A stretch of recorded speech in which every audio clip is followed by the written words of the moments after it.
Quel projet les Calédoniens vont-ils choisir? Scrutin provincial, le premier depuis 2019. L'élection a été reportée 3 fois. Un scrutin qui doit redessiner les rapports de force politique de l'archipel et ainsi donner une direction aux négociations à venir sur son avenir institutionnel. Alors nous retrouvons notre envoyé spécial Karim Yayaoui. Karim, bonjour, ou plutôt bonsoir chez vous avec le décalage horaire.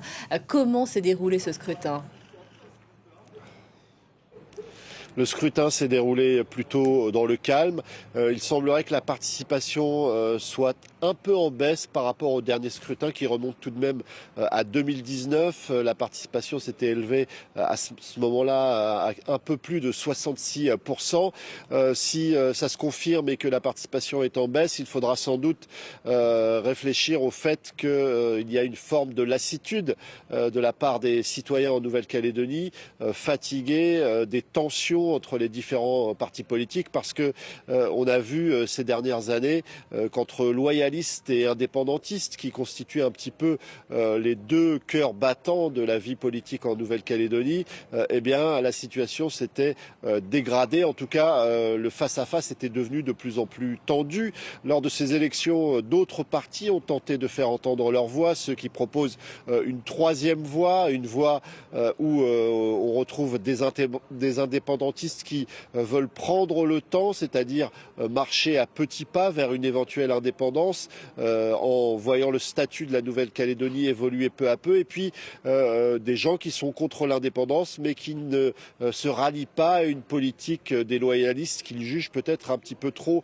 virulente. En tout cas, au-delà de cela, un certain nombre de Néo-Calédoniens espéraient avec cette élection un retour à l'apaisement.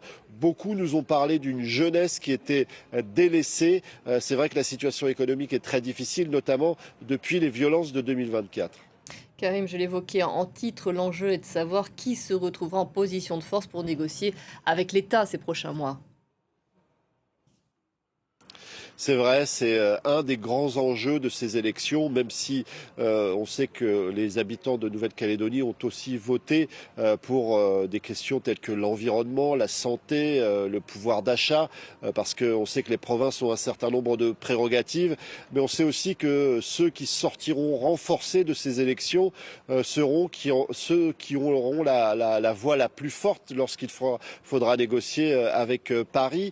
On a vu, en tout cas, les indépendantistes ont reproché notamment au président de la République et au gouvernement qui se sont succédés, d'avoir plutôt pris fait et cause pour les loyalistes, notamment avec cette volonté d'élargir le corps électoral, ce qui aurait en quelque sorte un petit peu réduit le pouvoir et l'influence des Kanaks, qui sont le peuple premier ici en Nouvelle-Calédonie. Et donc, ça sera important de voir quelle force va sortir en tête, mais aussi quelle sera la posture de l'État français et du gouvernement français, parce qu'on a vu que pour certains néo-calédoniens qu'on a entendus aujourd'hui lorsqu'on allait de bureau de vote en bureau de vote, on a le sentiment que l'État n'a pas toujours su employer les mots justes et n'a pas toujours été dans une posture d'apaisement. En tout cas, c'est la perception qu'ont certains citoyens ici.